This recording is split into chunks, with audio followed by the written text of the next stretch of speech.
We will start with Mark Kalms, who is a lead partner of defense for KPMG. Mike has more than 20 years' experience in a variety of private and public sector roles in Australia, Europe and Asia. He has a strong general management and consulting resume in defense and defense-adjacent sectors, and a passion for working collaboratively with clients and stakeholders to deliver rapid performance and improvement in the business and battle space. Mark, over to you. Hey, thank you so much, and thank you, Minister, and it was good to hear from Sean as well. There we go. Look, I might just make one sort of relatively short point, and that is to pick up on Sean's challenge around this bigger picture. So as I reflect on the discussion today and what's going on in our sector, our defence sector, it strikes me that we've got a real challenge now in the industry space to deliver on the promises of government and the Defence Department. For the first time ever, at least in my experience, Sharon, maybe yours as well, all the settings are good. We've got a government that is, making decisions, that is moving out. We've got a department that's holding schedule. And if those two things alone were happening, that would be a challenge for defence industry to mobilise against and deliver.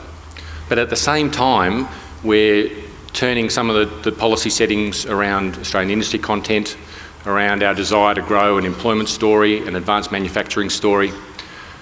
And my nervousness, and the nervousness I hope is in the room, is how do we get beyond that traditional core of primes and SMEs, those 20 primes that we all know, those 150 to 200 SMEs that call defence home in each state. They know how to play, they know what to do, they've got the relationships and the networks to be successful as this agenda moves forward. But we need far more than that now. We need to find ways to pull in those peripheral players, not just in infrastructure and ICT and professional services, but those that are sitting in the energy sector, the utility sector, telcos, ICT, cyber. How are we going to pull that talent in just in time to support this extraordinary agenda? I mean, this once-in-a-generation agenda around naval shipbuilding and the recapitalisation of the defence organisation. To me, we haven't got a coherent story around that yet. We haven't made it easy for people who aren't fluent in defence to understand how they play and how they time their investments, because timing is always an issue in our sector.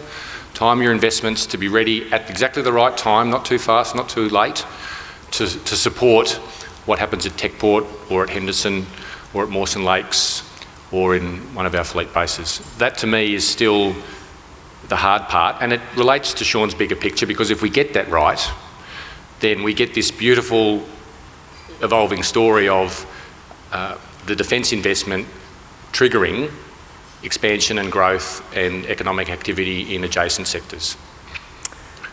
And to me, now's the time to think about that and to get that really clear in our minds. What are we doing to help those guys on the edge to be successful as this investment curve expands, and to create the bigger economic story that our Prime Minister, I think, is looking for here. We need to spend time now. We've only got 2 or 3 years. That's a heartbeat in our sector, and we need to get out and move out on it. That'll probably be my comment, Pascal, if that's helpful. Thank you, Mike, very much. Our next